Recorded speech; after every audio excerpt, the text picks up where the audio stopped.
O Senhor esteja convosco. Proclamação do Evangelho de Jesus Cristo, segundo Lucas.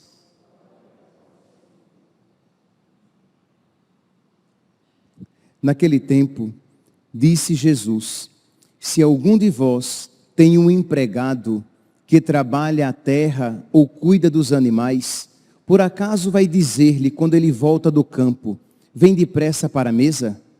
Pelo contrário, não vai dizer ao empregado: prepara-me o jantar, cinge-te e serve-me, enquanto eu como e bebo. Depois disso, tu poderás comer e beber? Será que vai agradecer ao empregado, porque fez o que lhe havia mandado?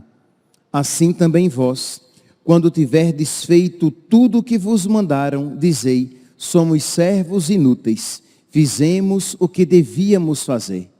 Palavra da salvação.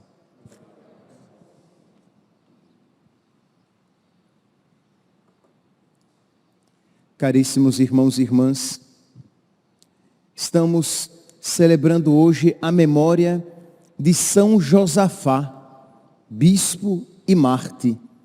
E temos então a ocasião de falar a respeito de uma realidade que é fundamental para todo católico, isto é, a unidade da fé, a unidade do Evangelho, a unidade da igreja fundada por Cristo. Uma só fé, uma só igreja, um só Evangelho. Existem, de uma maneira simplificada, nós poderíamos dizer que existem duas feridas que abalam essa verdade, esta realidade tão cara para nós católicos, de uma só fé, de um só Evangelho, de uma só igreja, tão presente, tão evidentemente presente no Evangelho. Pedro, tu és pedra, e sobre esta pedra eu edificarei a minha igreja, tão presente na palavra de Deus transmitida de geração em geração, que nós chamamos de tradição, tão presente no ensinamento da igreja de há mais de 2000 anos no magistério, e nós poderíamos até mesmo acrescentar, tão presente no ensinamento dos santos. Uma só fé, uma só igreja, um só Evangelho. Mas, como eu fazia referência, nós temos duas principais feridas que atentam contra esta verdade, essa nota da igreja, ela é única. Nós temos o cisma do Oriente, quando quase todo o Oriente se separa da igreja de Cristo. É o chamado cisma do Oriente, que aconteceu por volta do ano 1000. E nós temos a Revolução Protestante, quando no século XVI, grande parte da Europa se separa da igreja de Cristo. Então nós temos essas duas feridas que atentam contra este ponto fundamental: uma só fé, um só Evangelho, uma única igreja. Pois bem, nós iremos aqui hoje fazer referência àquela primeira ferida, aquela separação ali por volta do ano 1000, quando o Oriente se separa da igreja de Cristo, quando se separa do Ocidente. Por volta do início desse período, nós estamos aqui, deixa eu reformular aqui a ideia. Então, houve essa separação, a igreja do Oriente, vamos resumir, a igreja do Oriente continua, a Igreja do Oriente, ela tem o sacerdócio válido, mas exercido dessa maneira ilícita, porque separado, um sacerdócio separado da Igreja de Cristo. Só que esta realidade começou a incomodar muitos cristãos, inclusive do Oriente. Por quê? Porque eles percebiam que aquela separação não era querida por Deus. De que, uma vez separados da Igreja de Cristo, uma vez não mais unidos à Igreja de Roma, eles perdiam esta nota qualificativa, característica da Igreja de Cristo. A Igreja de Cristo, ela é una, santa, católica e apostólica. Ela é una porque é única. Ela é santa porque ela é divina. É totalmente errada aquela expressão que alguns dizem, a igreja é santa e pecadora. Não, a igreja é santa. Nós é que somos pecadores. Mas como a igreja não é um sindicato, não é uma aglomeração de pessoas, então, embora ela tenha membros pecadores, por causa do seu divino fundador, ela é santa. Então ela é santa pelo seu divino fundador, ela é santa pela palavra que ela transmite, ela é santa pelos sacramentos que ela distribui. Ela é santa porque o santo nela habita, o Espírito Santo. Pois bem, então, una, santa, católica, ela recebeu o mandato do Senhor de ir por todo o mundo. Católico significa universal. Então ela recebeu o mandato de Nosso Senhor de ir por todo o mundo pregar o Evangelho a toda a criatura. É vontade do Senhor que todos nos convertamos a Ele na sua única igreja. É vontade de Nosso Senhor que todos nos tornemos católicos, para que todos tenhamos acesso a todos os meios necessários para a nossa salvação. Una, santa, católica e apostólica, porque ligada aos apóstolos. Quando então, no Oriente, os cristãos se separam da Igreja de Cristo, eles perdem, digamos, esta ligação com o próprio Cristo fundador, de modo que eles não podem mais dizer que são Igreja de Cristo. São uma criação humana. Pois bem, então, de alguma maneira, esse mal-estar permaneceu no coração de muitos cristãos no Oriente, e por volta do século 15 e 16, começou um movimento de reunificação. Isto é, pequenos grupos que desejavam voltar à unidade da Igreja de Cristo, queriam voltar a pertencer à Igreja de Cristo. E em 1596 acontece um retorno de um grupo de cristãos da Rutênia. Fizeram um sínodo em Brest, e em 1596 eles retornam à unidade católica, eles retornam a fazer parte da única Igreja de Cristo. E foi neste período de efervescência, de desejo de retorno à igreja, que São Josafá, que nasceu João, ele nasceu em 1580, ele tinha 16 anos, era um adolescente, e já existia no coração dele o desejo de se entregar a Deus. Era um jovem devoto, era um jovem fervoroso. Então ele entra no primeiro mosteiro fundado depois da reunificação, depois do retorno desta comunidade da Rutênia para a Igreja Católica, para o mosteiro de São Basílio. Ele se torna padre com 29 anos, mas antes mesmo de ser padre, já como religioso, ele já tinha sido superior de vários mosteiros. Não era pouca coisa não, né? Era um rapaz muito piedoso. Era um rapaz muito capaz. Era um rapaz santo. E a santidade lhe dava, não obstante a sua pouca idade, lhe dava a autoridade necessária para ele ser superior de mosteiros e receber até o título de arquimandrita, que é o equivalente, digamos, ao nosso monsenhor, com menos de 29 anos. Pois bem, se torna padre com 29 anos e com 37 anos ele se torna bispo de Polóc, que era a sede primacial da Rutênia, com 37 anos. Diz a história que São Josafá, ele tinha o dom do convencimento. Ele conseguia convencer e converter os corações. Era uma graça particular dada a ele, sem sombra de dúvidas, graça esta concedida por causa da sua união com Cristo.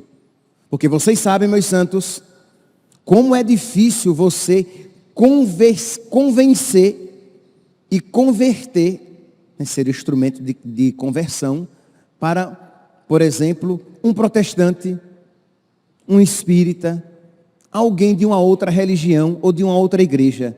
Por quê? Porque ela se arma, ela se fecha aos seus argumentos. Precisa de muita virtude uma pessoa que vai dialogar a respeito da veracidade de uma religião, de a pessoa ter muita virtude de, sem preconceitos, ouvir e dizer: se eu for convencido da verdade deste argumento, eu me dobro, eu me deixo vencer pela verdade, por Deus.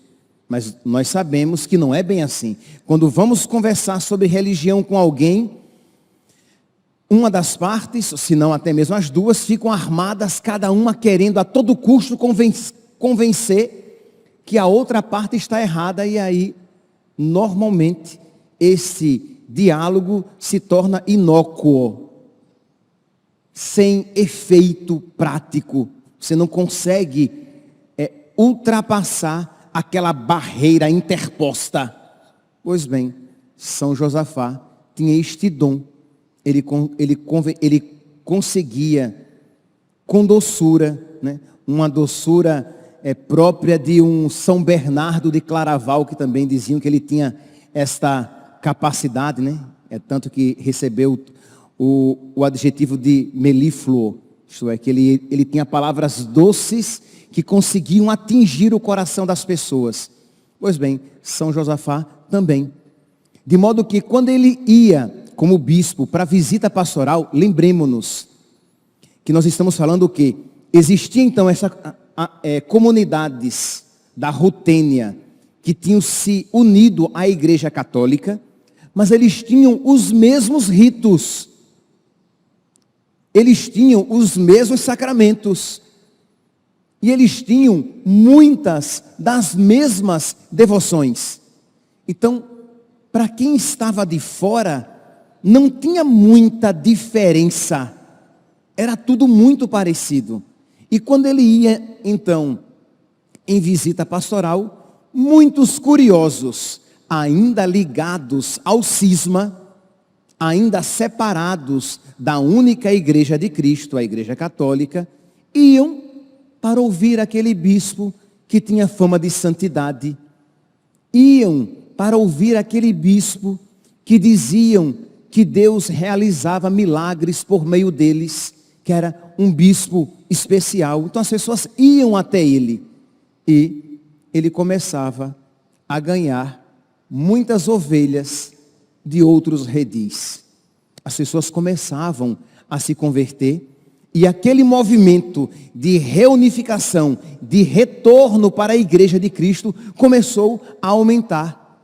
Mas recordemos-nos, eu estou falando de um pequeno grupo que tinha voltado para a igreja de Roma, para a igreja católica, para a igreja de Cristo, mas a grande maioria era cismática, estava separada da igreja de Roma e considerava não apenas, digamos, infiéis no sentido religioso, mas como traidores aqueles que se voltavam para o Ocidente, que se voltavam para o Papa.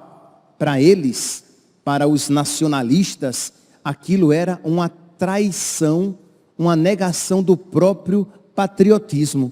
Então existia uma inimizade político-religiosa. E em uma dessas visitas de São Josafá, diz que ele, pregando e ganhando o coração de muitas famílias, diz que um grupo grande de opositores invadiu aquela reunião e linchou o bispo. Isto é, com pancadas, pedras, porretes e machados, deram-lhe uma machadada na cabeça, que foi o golpe fatal, levando à morte este santo bispo. E é este homem, São Josafá, bispo e mártir, que nós estamos celebrando. Percebe agora, meus santos, como é doloroso quando nós ouvimos católicos até que dizem que não importa tanto igreja, né? O que importa é o coração, né? Que afinal de contas, isso eu sei que quem mais diz são os protestantes que mais dizem isso, mas eu já ouvi isso de católicos também. Placa de igreja não salva ninguém, né? O que importa é se Jesus Cristo está no nosso coração. Meus irmãos, se fosse tão indiferente a pertença ou não à igreja católica, à igreja de Cristo, por que Jesus Cristo fundaria uma igreja?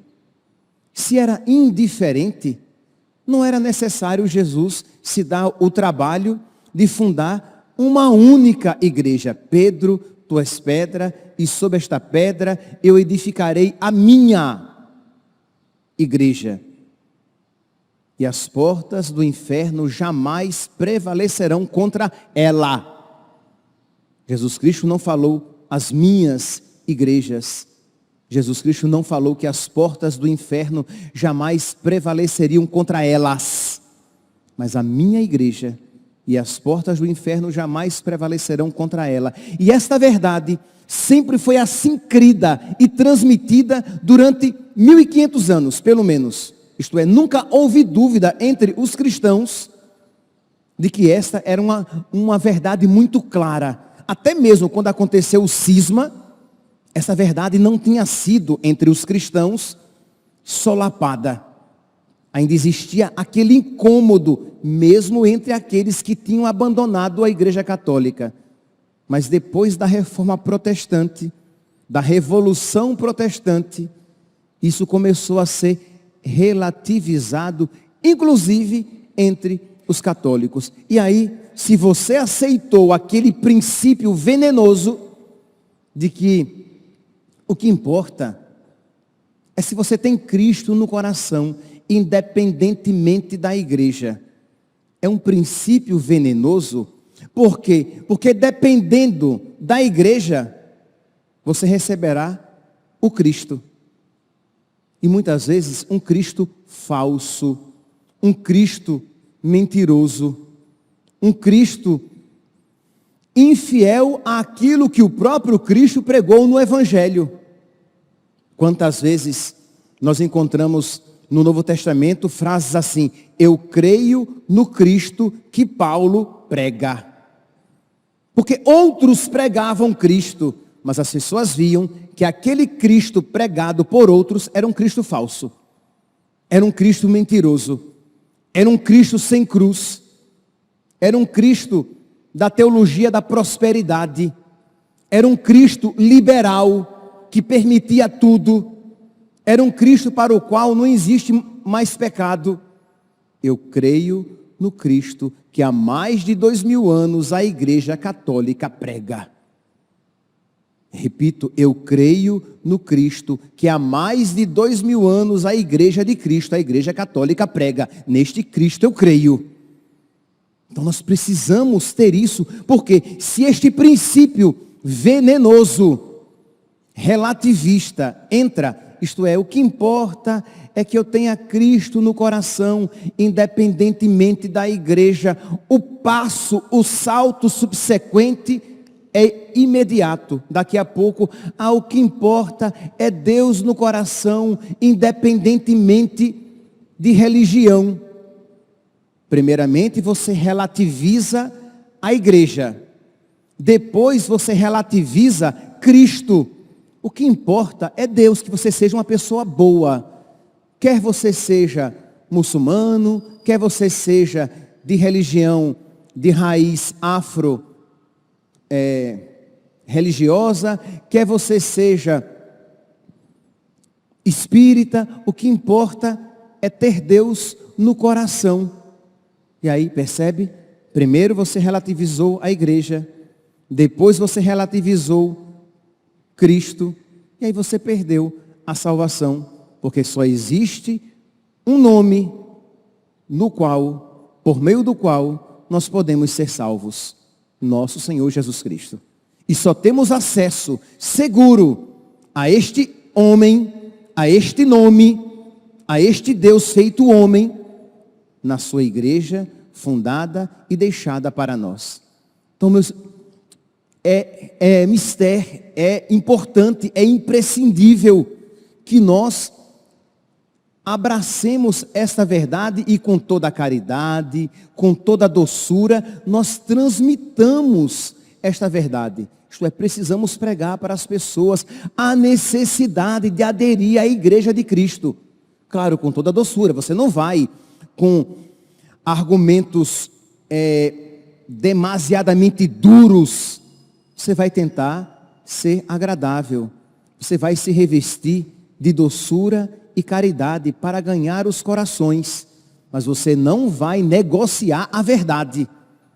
Porque por esta verdade, São Josafá morreu. E se nós não estivermos dispostos a isso fazer, o que é que estamos fazendo aqui? Uma palhaçada. O que é que estamos celebrando? Se de verdade nós estamos zombando do Marte, dizendo, não precisava de tudo isso. O que importa é que você tenha Cristo no coração, independentemente da igreja. Nós cremos e afirmamos que existe uma só fé, um só evangelho, uma só igreja. E nós precisamos com todo empenho, com toda a têmpera e com toda a caridade, transmitir esta verdade. Vamos lá, meus santos. Vamos abandonar este erro que tem tomado o coração de tanta gente, esse relativismo religioso. Vamos abandonar esta raiz venenosa tão estranha à fé católica. E vamos, com toda a coragem, dizer que é necessário, que é imprescindível que nós abracemos a Igreja Católica, a única Igreja de Cristo, por meio do qual nós temos acesso seguro e certeiro ao nosso Salvador. Louvado seja nosso Senhor Jesus Cristo, para sempre seja louvado.